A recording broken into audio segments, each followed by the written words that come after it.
Hello, and welcome to Making Creativity Pay, the podcast where we talk to people in creative industries about how they promote and market their work. I'm Dan Barnett, and on this episode I spoke with rap comedian Amelia Hamilton. Amelia is at the Edinburgh Fringe this year with her show Forget Me Not. We discussed the difference between a rap comedian and a comedian rapper, doing the right kind of flyer in for the right audience, as well as creating merch and putting together an album of her work. I started by asking Amelia to give a brief introduction to herself. Hello, I am Amelia Hamilton and I am a stand-up rap comedian. And that's kind of the headline of how I would introduce myself. I think there's lots of other things that go on there, but I think that the one label that I'm always thrilled to have is that stand-up rap comedian, Amelia Hamilton. It sounds really cool. It never kind of is lost on me how cool that sounds to be able to call yourself that. So yeah, there you go. That's how I would introduce myself. Fantastic. And you said, whether this is kind of going too deep, you call yourself a rap comedian, not a comedian rapper. Is there a difference? So I've thought a lot about the semantics of how I would describe myself because, and not that I'm opposed to this per se, but I don't feel as comfortable being described as a musical comedian. And that's how I'm often described in some copy for promoting different gigs or things like that. And I can understand it. Of course, there's music involved and I'm a comedian, so musical comedian. However, I do think that there is a distinction between what I feel like I'm doing and what musical comedy is. I've worked really hard and in my show especially to make sure that it is stand-up and rap, and it's at least 50-50, and for the most part it's more stand-up than rap. And the rap itself doesn't follow song structure necessarily. There's no repeating chorus, there's no kind of like, there's no bridge, there's no, whatever you envision as like a song, it's not that, because in my head you shouldn't be repeating. No, not that you shouldn't. I mean, there's some brilliant musical comedians that I really admire and look up to, but in my head I don't want to be repeating what people have already heard. And so yes, it's a stand-up rap comedian. I think I'd be fine with a rap stand-up comedian, but I think it feels important to me, maybe unnecessarily, and maybe in a few years I wouldn't be so particular about it, but especially right now it does feel important to me that I am like a stand-up rap comedian, and that's as a label. Yeah, I don't know, does that sound pretentious? No, you've got to kind of try and nail down what you are and kind of. I think so. I don't know though. I mean, I'm open to feedback on that one. It feels, that is what feels most right to me. Within a show, how do the two parts kind of interact? Is there a bit of rap and then you kind of think, a bit of rap, Jesus, that makes sense. You've got that kind of thing.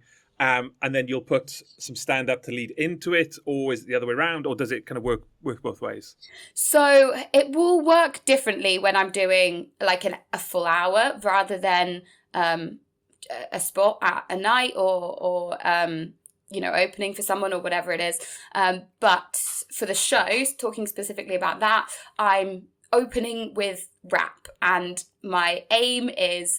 I'm sure we'll come into this later, but I'm recording an album with the tracks from the show, and those tracks will be played when people come in. And starting with rap is all part of the aim for people to take that seriously. Like, the joke is not, oh, she's a white girl rapping. No, she can rap. Done. Good. Now let's get on with it. No questions asked. And so, yeah, it starts like that.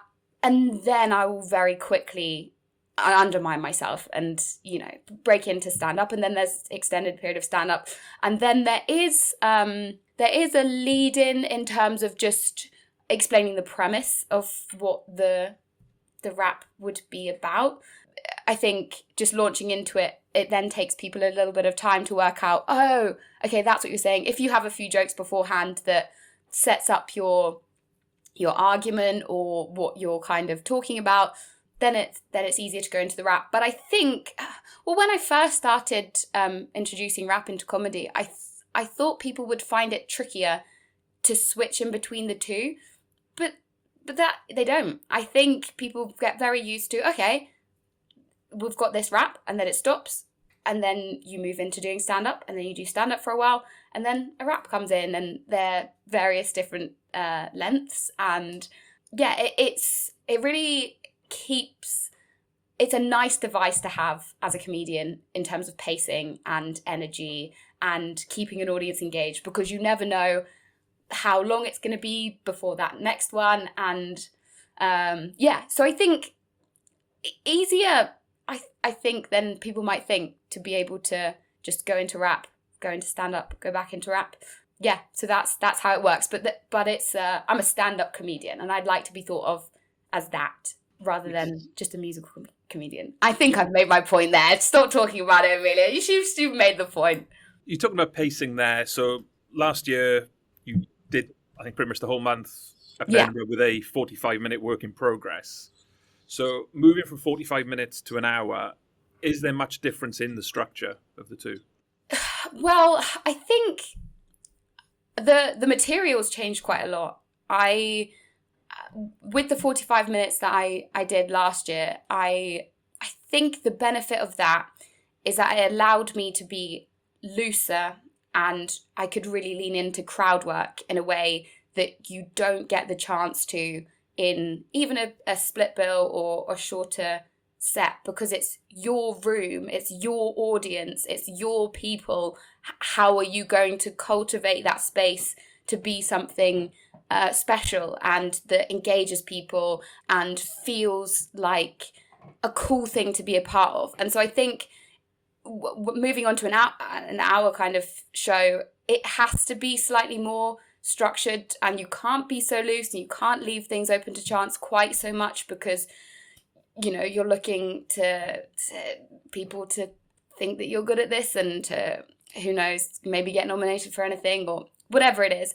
You have to be a little bit tighter with that, and you have to make sure every word is counting. And if you have crowd work, which I do, it is structured within the show. And I think being able to have that 45 minutes, and I mean, the slight secret is that I was the last one of the day at my venue in Underbelly, and I got friendly with the tech staff, and so, you know what, if crowd work went on slightly longer and the show slightly overran, the timings weren't so strict, so it was really fun to be able to have that freedom to do that. And that taught me so much in terms of how do you set up a room, how do you maintain that room, and how do you create that relationship with people and continue to do it through that whole time. I think I've then taken a lot of that into this new show and tried to keep the best bits of it without losing the boom, boom, boom, joke, joke, joke, make your point, don't be waffling about nothing, and just... Does that make sense?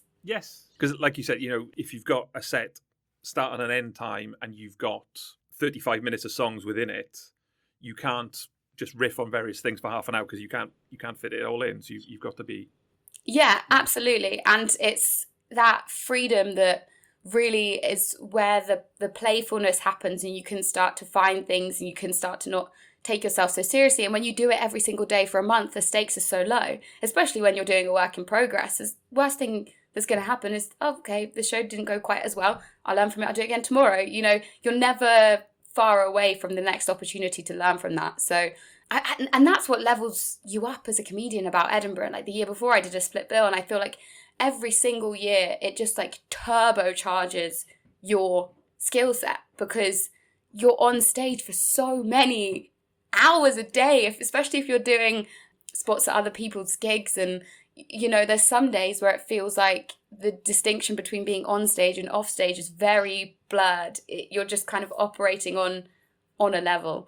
But yeah, I think that's really helped. And what was your original question, which I definitely went on a tangent about structure. I think that the overall answer is that this one is tighter and a lot more considered. And by the end of this whole process of working on it, hopefully it will be, I'll be really proud of every moment in that show. And because I've focused on it. Fringe last year, I mean, how did you find the whole process, outside the performing, the whole kind of building an audience, getting people in, I mean, did you find that enjoyable, or was that just extra stress that you could have done without? Yeah, I mean, look, Edinburgh is a beast of its own, isn't it? And I think it's very easy to look back with rose-tinted glasses and go, I had a great time.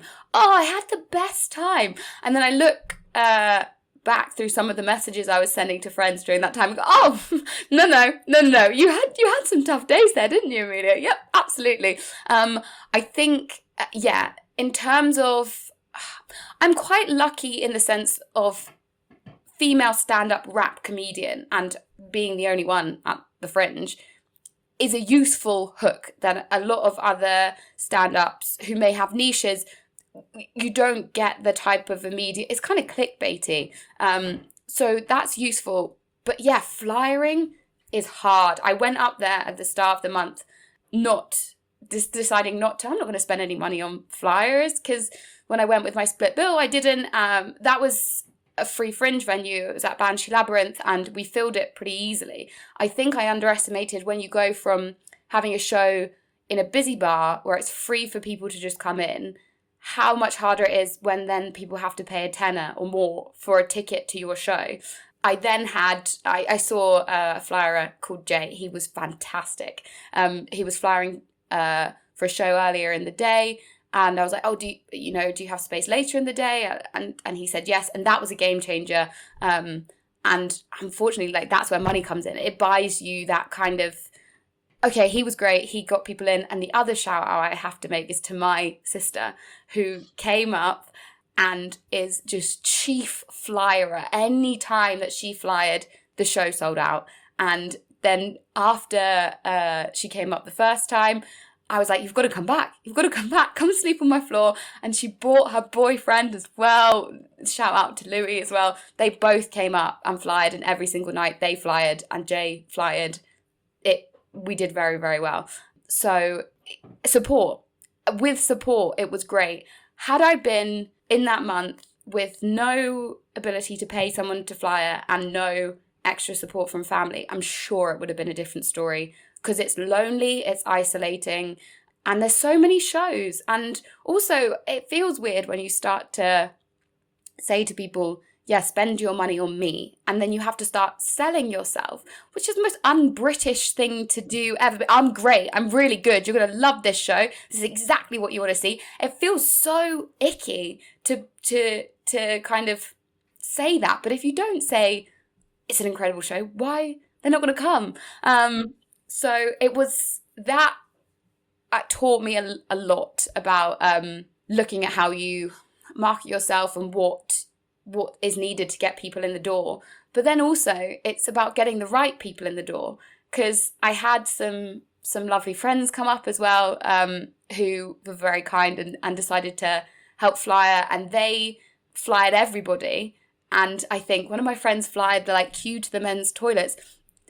They were all drunk, they sat in the front row, they vaped through the show, they were just a nightmare, which was fine, you dealt with it. It was a different type of show, you don't get to get through a lot of your material. But then you go, oh no, it probably would have been better if we had half a full room and none of those people.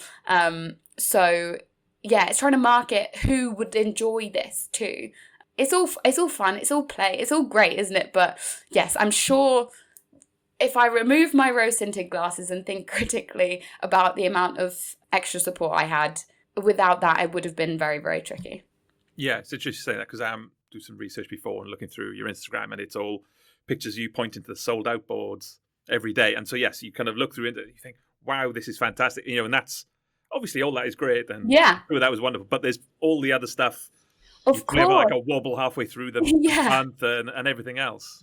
Yeah, absolutely. And you have to, I think at the end of the day, you have to back your show and you have to be good. And people aren't going to keep coming if it gets bad reviews. I'm very lucky. I had really lovely reviews and really great audience reviews, and people liked it. And by the end of the run, there was a lot of word of mouth as well. But yes, the other thing I learned is that, I sold out a couple of times and then I didn't post anything.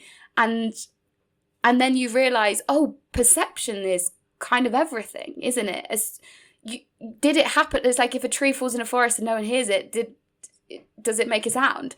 then it's like if a stand-up rap comedian says our show in Edinburgh and it's not posted on Instagram, did it actually happen?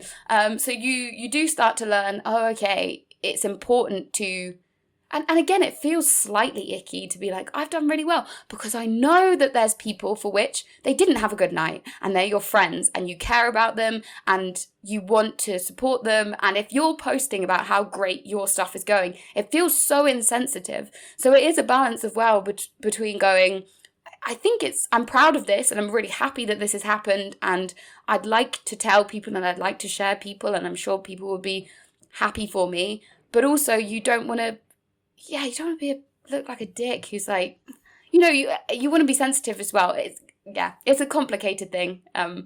Edinburgh. It's kind of mid-May at the moment. I think you've already done a couple of work in progresses of the show down in Brighton. Quite a few people I've spoken to recently have done Brighton or doing Brighton at the moment. And it kind of seems like a great place to kind of either launch or kind of develop your show. I mean, how have you found it down there? Yeah, brilliant. I mean, Brighton's a really great place for me. It's where my comedy journey kind of began, was in Brighton. I did the Jill Edwards course, and that was kind of pandemic time. And obviously then it was a bit of time before I could actually start gigging. But there's such a great community in Brighton. Like, there's the comedy kind of, what do you call it, collective, the scene. Yeah, well done, Dan. The comedy scene. Thank you very much for helping me out there. The comedy scene's great, and it's really, really good at fostering new talent as well. I think there's so many really lovely open mic nights. People are very generous in terms of audiences. People are very generous. And it can sometimes lull you into a false sense of security because you go back to somewhere like London. I feel like Brighton, and there's other places like this across the country, but Brighton audiences, they're yours to lose, I think, rather than yours to win. Whereas someone like London, you walk on stage, you've got to prove yourself, and you start from zero, and then people like you. I feel like in Brighton, everybody's got the benefit of the doubt, and they're with you, and if you're not very good, you'll lose them throughout the set. But no, it's really, really great. I've always loved Brighton audiences. They're always really just up for a good time, very kind. So yeah, I did a couple of shows earlier in the month, which full room sold out, which is great. I've put on another date at the end of the month to do it again down there. But yeah, Brighton Fringe is really lovely. They although that people don't buy tickets till the last minute, which is quite stressful. So please buy your tickets early and save us all the stress. But yeah, I can't speak highly enough about Brighton and as a comedy scene. It would definitely be somewhere that I would consider at some point moving to, perhaps. It's a lovely place to be. Lovely people, great comedy. And I mean, maybe not so much Brighton, maybe more back to Edinburgh. You're talking about buying tickets in advance, all the rest of it. Are you relaxed about how things go in the days and hours leading up to a show, or are you kind of on it and kind of monitoring it on a regular basis? Dan, I want to say I'm so chill. I'm laid back. I don't care. That would be a lie. But you wouldn't know that unless you are fairly close to the blast zone of my emotions. That being, my friends and my family, and going, oh no one's going to come, what am I going to do? And then going, can you help? Is there anybody you know you could know this person? I mean, the irony is, a lot of the times where the audiences have been smaller have been the best shows. And I know people say this all the time, but it is so true. You can have a full room and they can be fairly meh, but you can have, if you've got 10 people and they are just with you, that's magic. Like, you really have some magic there where you feel like you're this little gang just for a bit of time, and you're in it together, and there's such a reciprocity between you because there's the intimacy.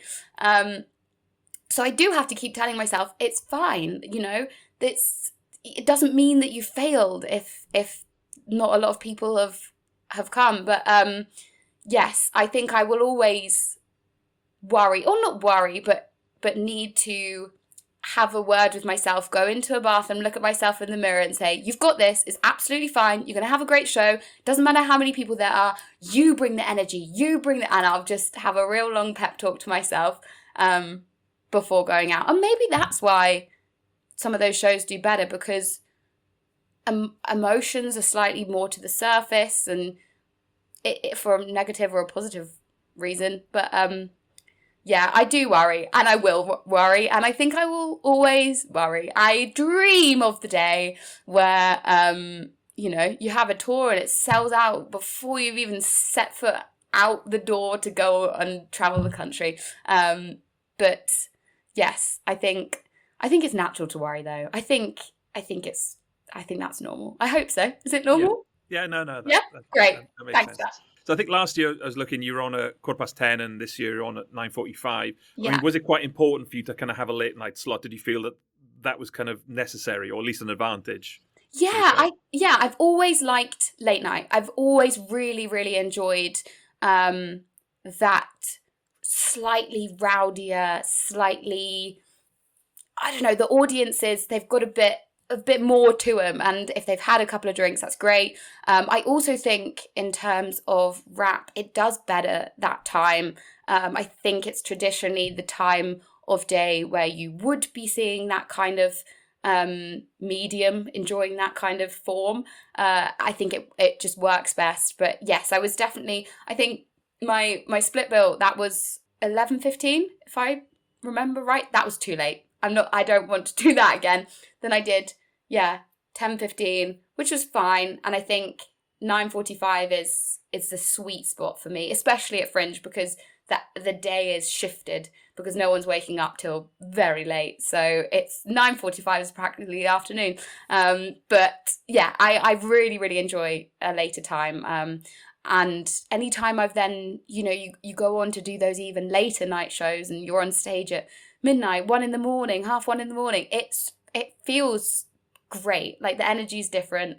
Not that I don't love a lovely afternoon crowd, but yes, if you could give me my preference, I feel very grateful of the slot I've got, because it's exactly the time I wanted. And you're saying you're looking to play songs from the show, from an album, ahead of so is that going to be ready, done, released quite a bit in advance, or quite close to the wire? Well.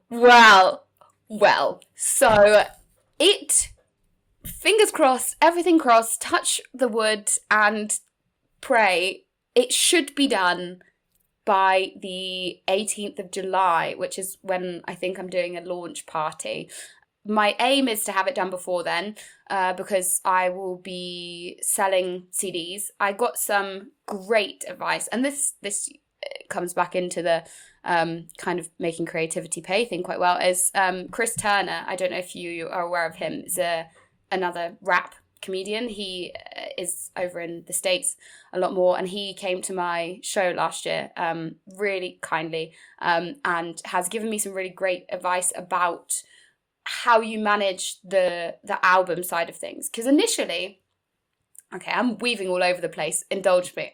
Let's start. Initially, I wasn't going to create an album or record the songs, because as I said before, they're not written with any kind of normal song structure. They're not written in order to be listened to again, because it's like stand-up, you've heard the joke, move on to the next joke. You don't want to be, it's not funny the second time around. But I've had so many people, especially last year after the show, going, where can I listen to it? Where can I stream it? Where can I get it? I want to send it to my mum. I want to send this to my sister. I want to send that to my boyfriend. And so it was like, oh, okay, there is really demand for this, which is great. I'm thrilled about it. And I said to Chris, I'm going to make an album and then I'll release it on Spotify. And he said, no, don't do that. He was saying, have the album, record the album, and sell it at your shows, and only sell it at your shows. And then you keep that kind of property. And then when you're on to your next album, that's when you release it publicly in order to promote the next one. Because the merch side of things is one of the only spaces still that you can actually make, a decent kind of profit there, and it's yours, as opposed to, you know, having to split it between lots of other different wonderful people who are involved with your show, but split it nonetheless. You must. So yes, I forgot your question. Album, will it be ready? Yes.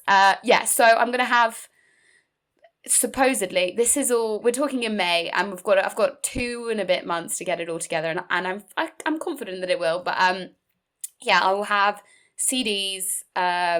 Then I'm going to have lighters that say "Burn the House Down," which is a reference to a song, and then thongs that say "Women in STEM," which is a reference to a song. Not thong, reference to a song.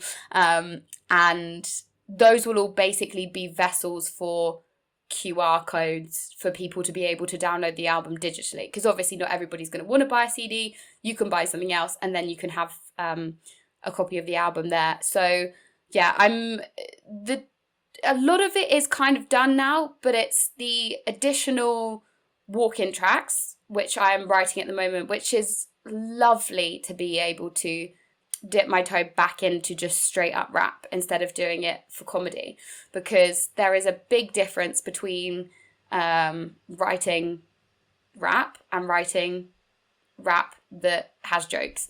Not that rap doesn't have jokes, but people need to hear them, and you need to leave space for people to laugh, and you need to make sure people understand each word you're saying, and that's not necessarily the case for traditional rap, a lot of traditional rap.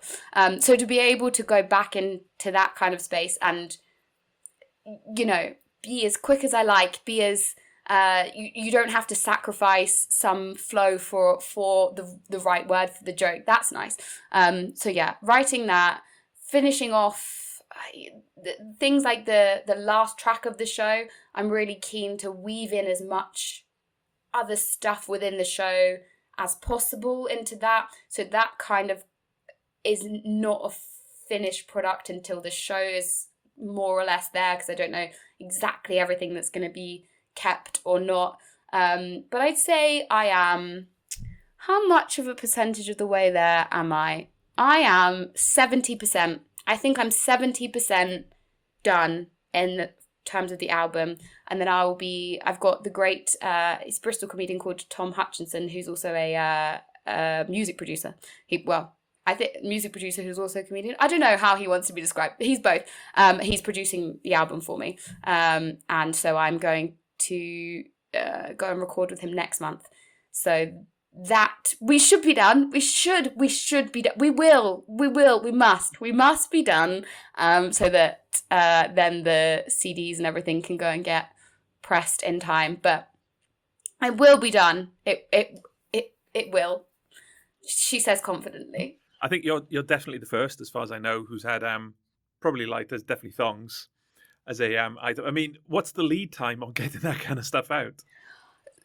In terms of like getting them done and like having them ready to sell. So I'm working out exactly the method of the thong printing. I've got my cousin's, she works at the London School of Fashion, and I've been asking her advice on how do you get the words women in STEM and maybe some glitter onto a lot of different thongs of a lot of different sizes in the most efficient way. So I'm still in the process of working out exactly how I want to do that, and I might be recruiting a lot of people to be maybe ironing thongs or doing things like that. And then lighters are easier. It just whatever design, have them printed on the side, and then order a load of them. But yeah, I think the tricky thing for me at the moment is working out what's the price point of everything, because you don't want to rip people off and you don't want to be silly, but also there's no point in doing it if you don't make some money from it. So it's a really hard thing to work out where you put that. Yeah, it's difficult. You run a box of 500 thongs at the start of September. Yeah, exactly. Well, true. I mean, everyone's going to know what they're getting for Christmas, that's for sure. You mentioned women in STEM, so kind of away from the performance side, talk about writing and things like that. Interested, kind of, my day job as a data scientist. I kind of hate that term. Scientist it feels too grand for data. But anyway, Sure. I mean, where do you think AI is coming into everything? And do you, I kind of feel as if everyone's going to be redundant, quite literally, reasonably soon. That's a great question, and one I'm very excited to talk about, actually. So yeah, in my day job, I work for a community within the like kind of, it's primarily in the kind of like financial advice kind of space, but it also deals with tech and AI, and we're doing a lot of AI training at the moment. The aim is to try and reduce a lot of barriers of entry to the profession and make it a little bit less pale, male, stale, as the saying goes. But yeah, I think AI, it's been really cool for me to be on this AI training, and I've been at some AI conferences now and hosted some things there.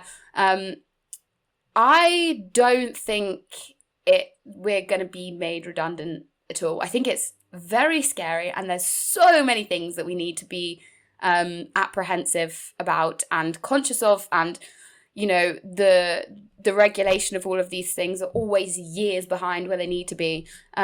But if you use AI for anything creative, you very quickly see that it's not good. Unless you're writing copy, you know, if you wanted to send an email, if you wanted to send a newsletter, and, you know, things like Claude are pretty good at writing prose. But if you want to write something like stand-up, if you want to do something like rap, there's nothing that begins to rival it. There's a music. Have you heard of is it Sora AI? Yes. The music one. It is mad I mean, it's not great, but if you do want to, you go on and you can type in, like, can you please make a rap about, I don't know, my friend Dan, who's a data scientist, in the style of country western. It will come up with a whole song for you. It's not one you're going to play on the radio. Maybe it will the thing that AI lacks at the moment currently is just that the nuance of humanness, and so I don't think we're gonna get replaced in that sense. I think hopefully it's making things more efficient, and I did go through a time of maybe I'll go back into it. I was making a GPT to help that either writing or also the journey to Edinburgh, and what you need to do and what you need to be focused on. Like, these things can be really great kind of coaches, and if you wanted to help it with your writing, it can't write stand up for you, but what you can do is say, I'm really stuck, have you got some good prompts for me? And if you feed the GPT really good stuff and you get a lot of inspiration from different comedians and different writing techniques and different you know, joke creation methods, then it can come up with some brilliant prompts. It can come up with some really great stuff to help you spark your creativity. And I don't think there needs to be a massive separation between the creative, artistic side of it and the like sciencey side of it. Because I think fundamentally that's what's wonderful about stand-up, is that it's 50% an art and 50% science, because you have to be creative and innovative and like have an original thought, but the way that the sentence is structured and what word goes last and how you order things, and it's like a puzzle, and you do need to then have that kind of science side of things too.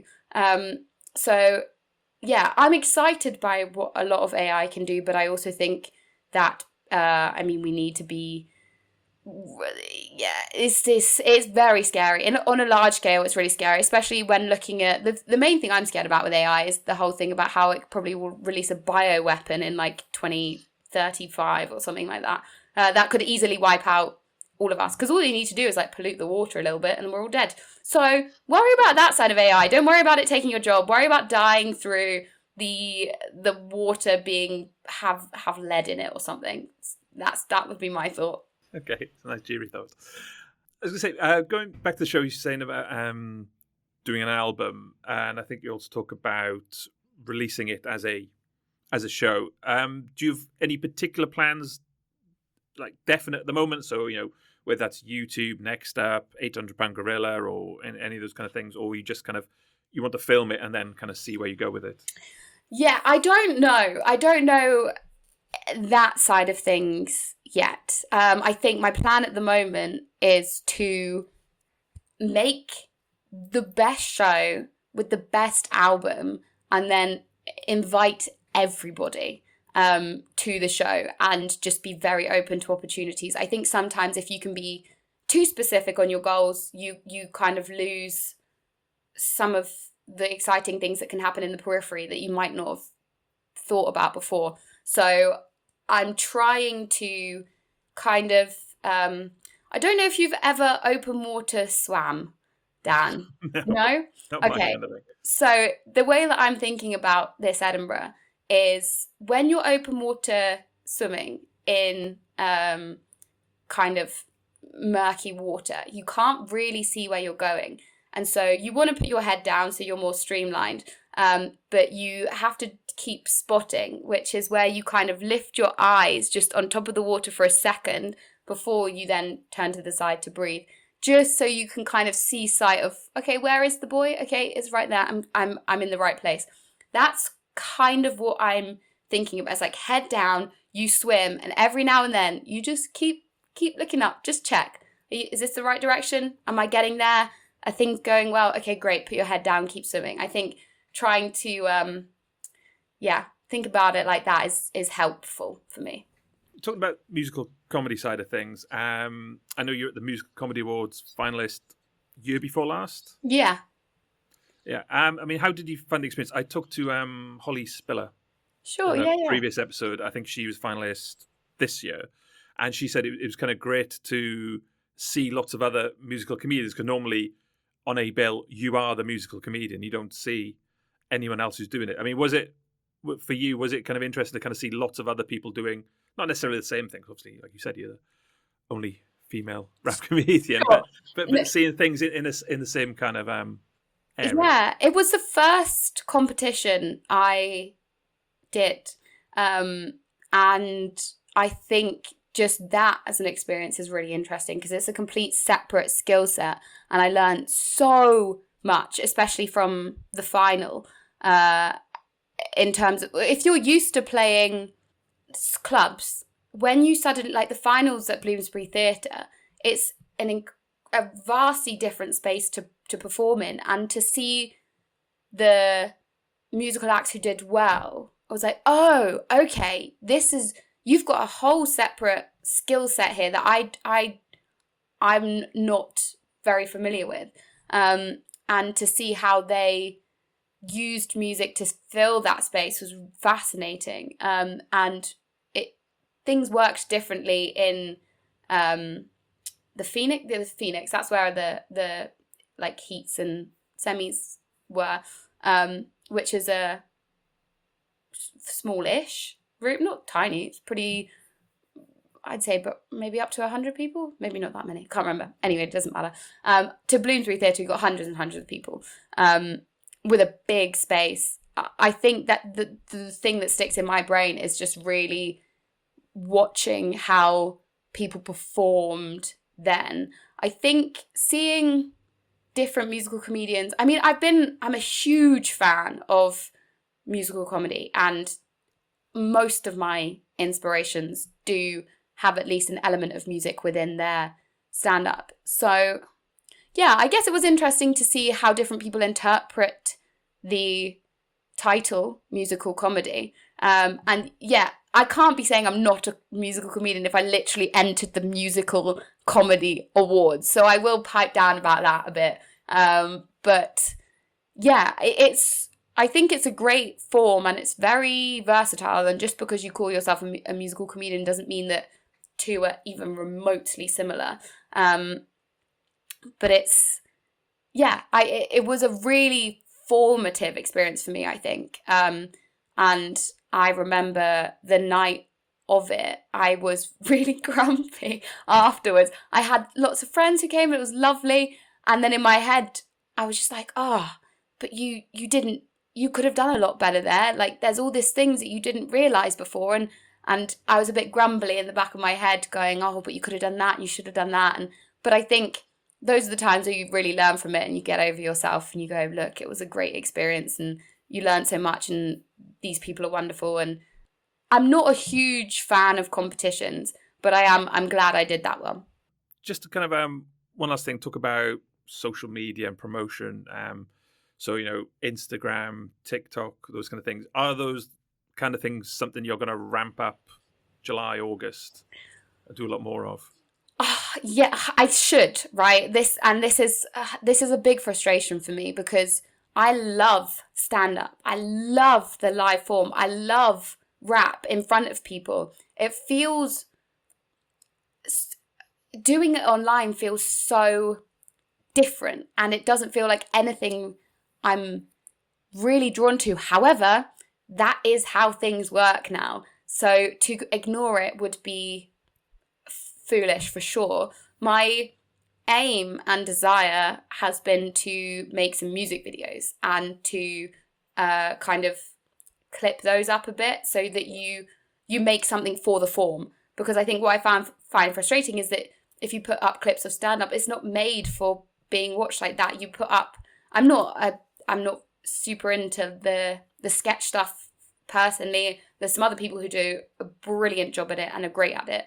And that's made for the form.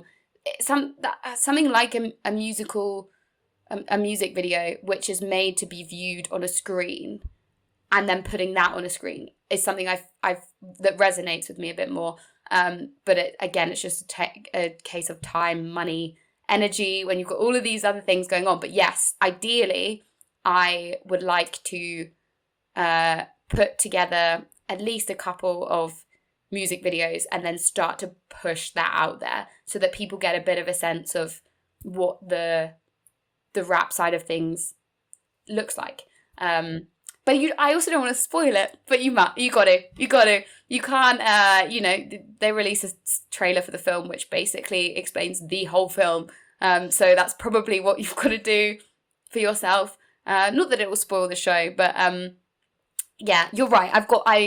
It's something that I'm conscious that is, I'm definitely lacking in. But I think it's because I sometimes struggle to motivate myself to do something if I'm not interested in it. You're like, I should do it. This would be good. But if it's not within me to go, yeah, I want to do that. I've got to do that. This is really interesting. Let me write about this. Let me talk about that. Let me go on this thing. Let me do that thing. To find something is like, oh yeah, social media. But I should reframe my mindset, and I will work on that. And this is a good reminder to myself to...